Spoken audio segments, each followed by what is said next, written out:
Hey folks, Lenny Lawson here, the car guru. I don't know if you've noticed it or not, but it's been raining a lot. And I'm sitting here in Gateway Ford. I'm on the Ford side. We have a Nissan side. The Ford side was built in, 2007. I think we moved in 2007. And in the great wisdom of my former partner, I have no partners anymore, but I had one then, and he was kind of in charge of the building project. In his great wisdom, and I love him to death, but I'm being facetious, he decided to put a standing seam roof on this 30,000 square foot building. Within, I would say, a year, we started having leaks.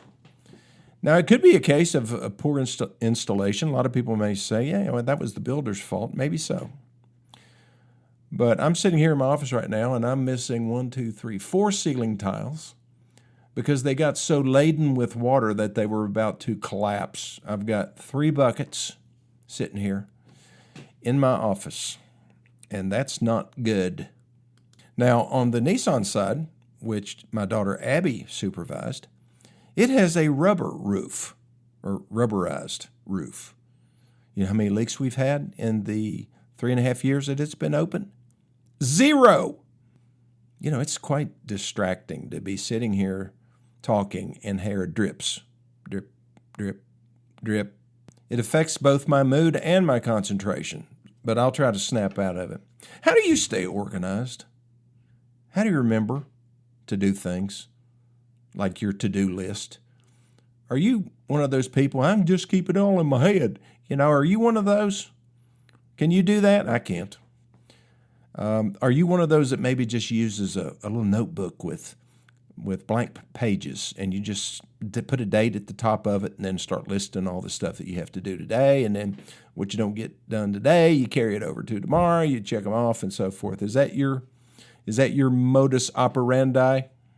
Or do you use technology?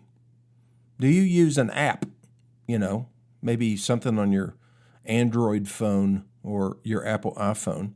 Are you a digital person? I tried that.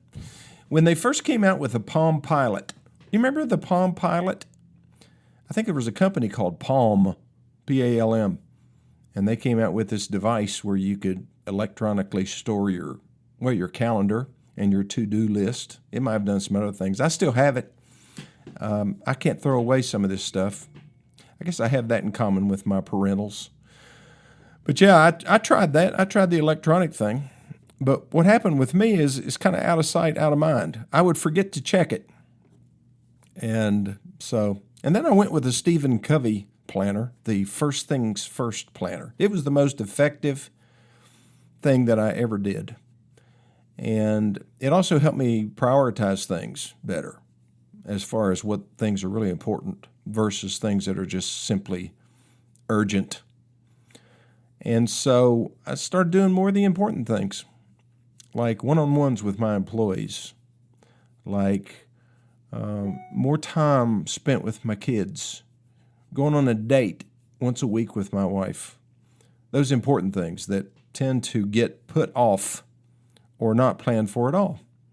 So that really had a big impact on me. Now I use this planner called the Action Day. It's called the Action Day Planner.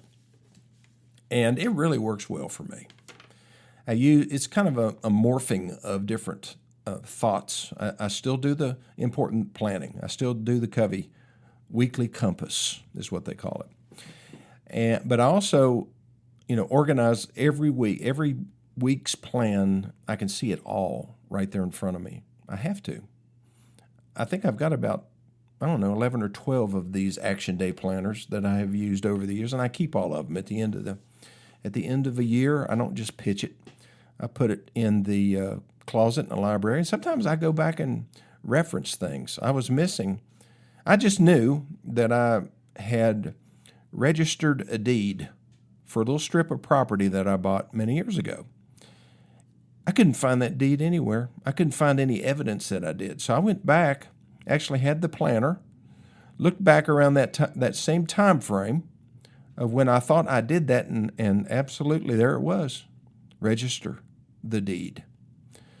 But it didn't have a check mark. It didn't have a line through it, didn't have anything. it just had a note said register the deed on the 40-foot strip. It was just a strip that runs along the 11E bypass in front of one of my businesses.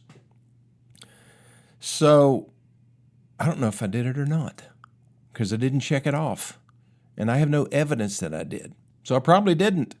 Unfortunately for me, I guess a lot of people, is that just because it goes down on a piece of paper, goes down on the plan, whether it's digital or otherwise, doesn't mean it's going to get done.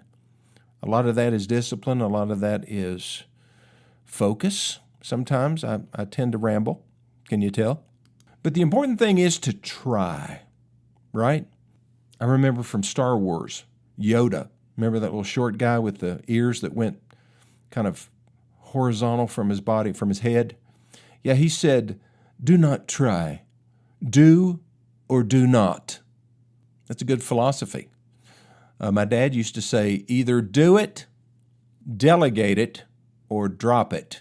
He referred to them as the 3 Ds. Now, he didn't use a planner. He used a little calendar, just a little pocket calendar, and a legal pad, and sticky notes. He had sticky notes all over his desk. But, man, he could get a lot of stuff done. And that system worked for him. So I think it's important to try. I think it's important to do. And I think it's also important to stick with whatever your plan is, get good at it, and do what works. Where things don't fall through the cracks very often. They're still going to fall through the cracks occasionally, but sometimes when you're running a business and you're inundated with stuff like I used to be. I'm not so much anymore because I'm not retired, but I'm about 75%. Not 75% retired, 75% working, 25% retired. Like I got to work this morning at 10. I love that. I think I've earned it after 46 years. Okay, I'll take my first break. I'll be back here in just a second. Okay, I am back. So why all this talk about, or this discussion, this one-way discussion about organizing and planning and focus? I think a lot of people could benefit from that, especially young people.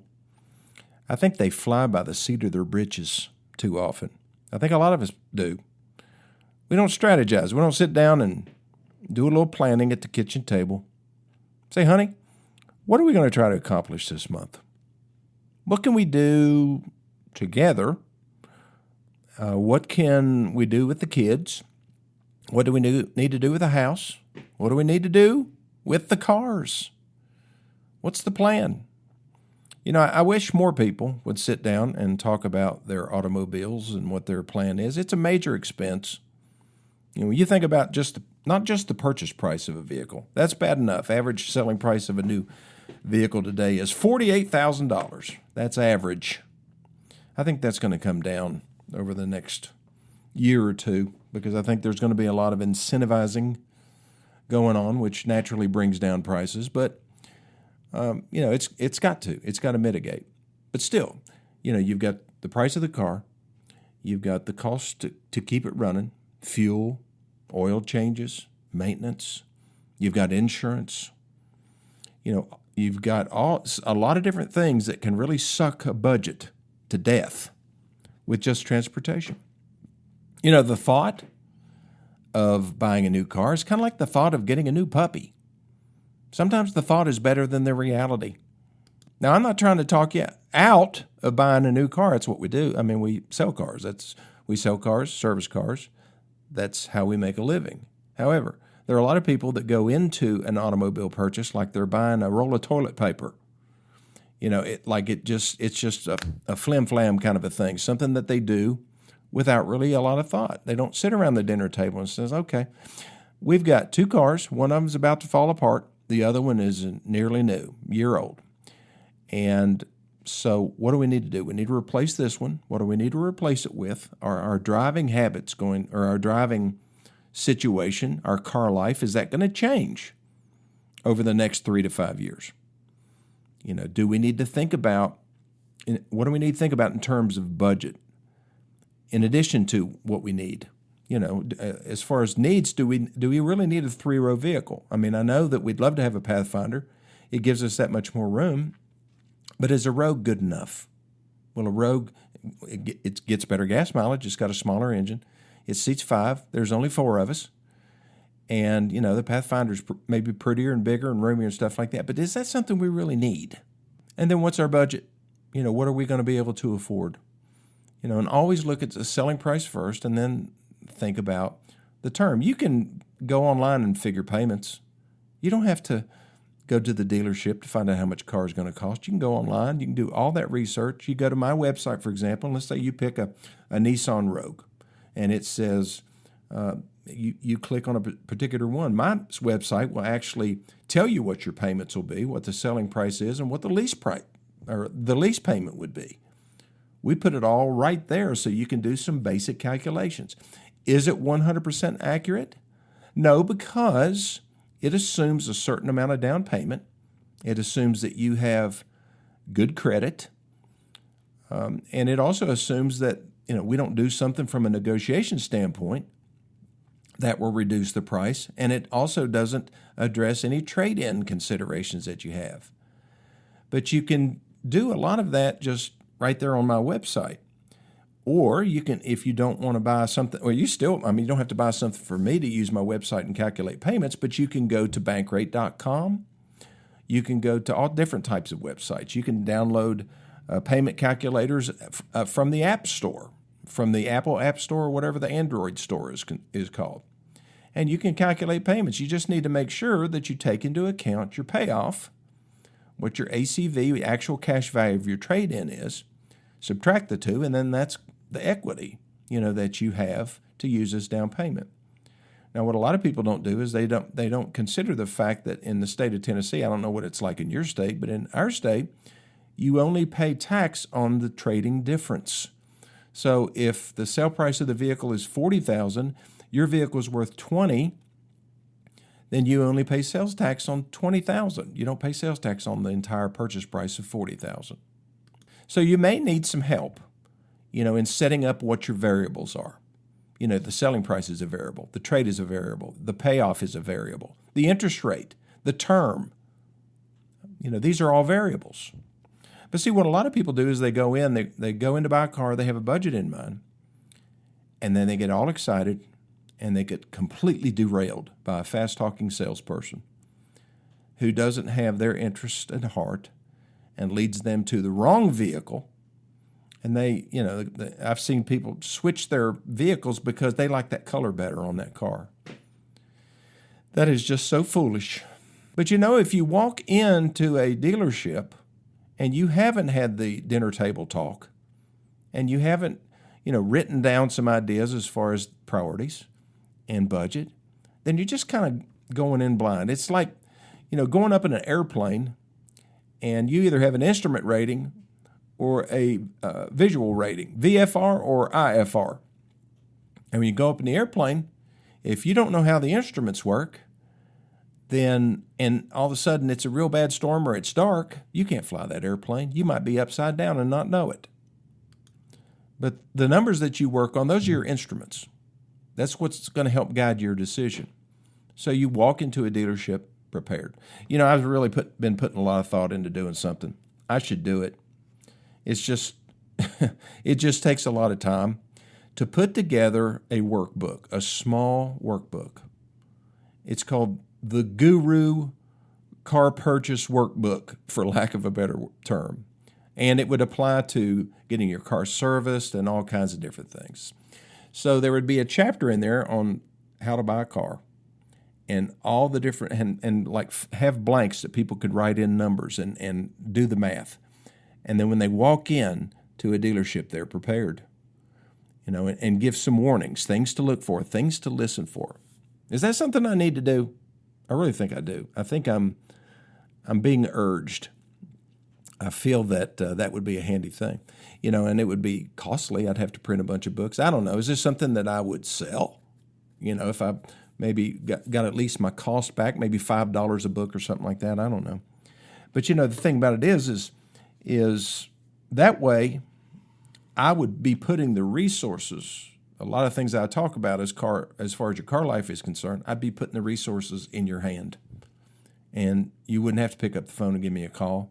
in the middle of a sales transaction or a service issue that you're having, you could just look at the book.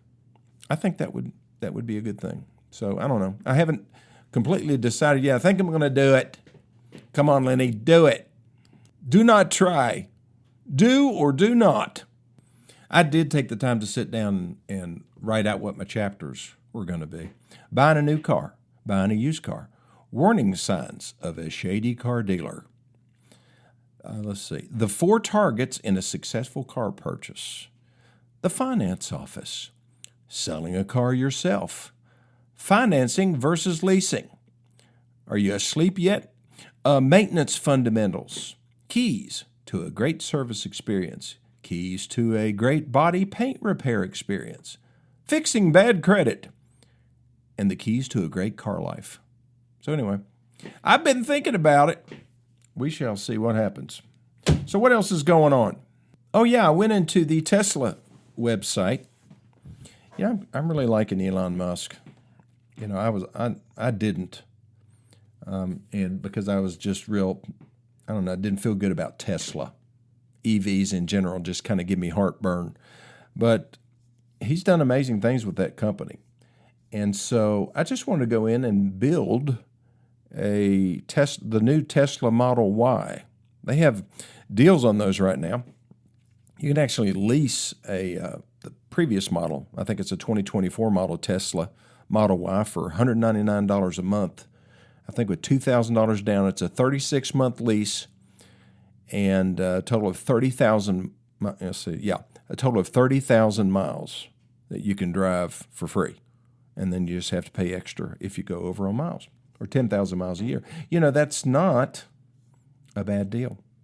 $199 a month. If you want the all-wheel drive extended range battery, it's $299 a month.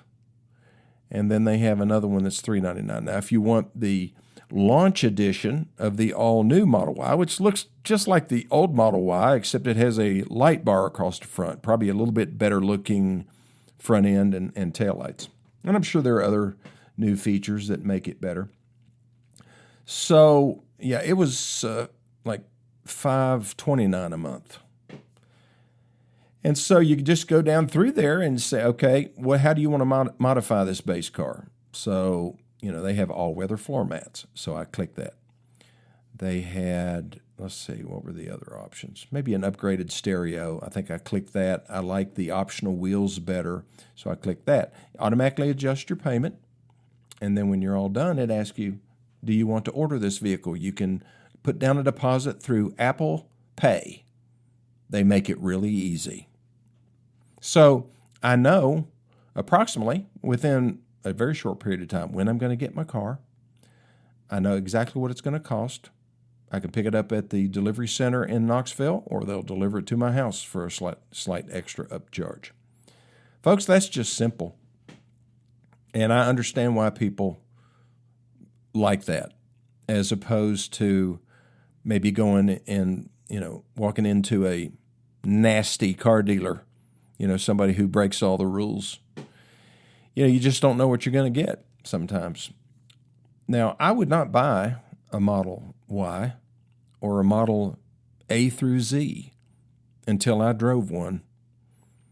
I'm just that kind of person. I don't look at a car as an appliance. It's not a refrigerator. It's not new bedding. Of course, I'm not going to buy a bed without trying it out, and I don't really want to buy a refrigerator without really standing in front of it. That's why I go to Lowe's or Home Depot or some appliance store. I want to see the thing. I'll buy a pair of pants or shoes or something like that from Amazon, but I'm not buying a car. I don't know about you, but that's something that I definitely want to try on for size. See how the seats feel. Can I see out of it? What does the steering feel like? Does it have stiff steering? Or is it real, over boosted? What's the sound system sound like? What's road noise like? I mean, I've driven some cars. Hondas are the worst as far as road noise is concerned. I would never buy a Honda passenger car unless there was something you could do about road noise. I'm sorry. I would be very disappointed if I bought a new Honda Accord and took it down Interstate 26 and it's going rah, rah, rah, rah. That would not make me happy, and it wouldn't make you happy either. So be careful about buying stuff online that you don't, even if it's a new car, you can get burned and regret that decision. Okay, I'll be back in 1 minute.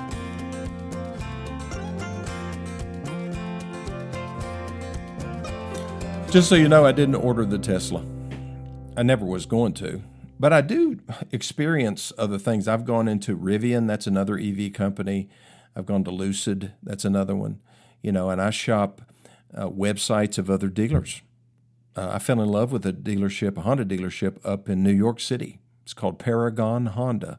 They had the coolest website, and it was just so easy to use, and you could calculate payments, and you could calculate leases, and you could get the selling price. It was just so cool and straightforward and usable. That's why I have it now. That's our website at Gateway.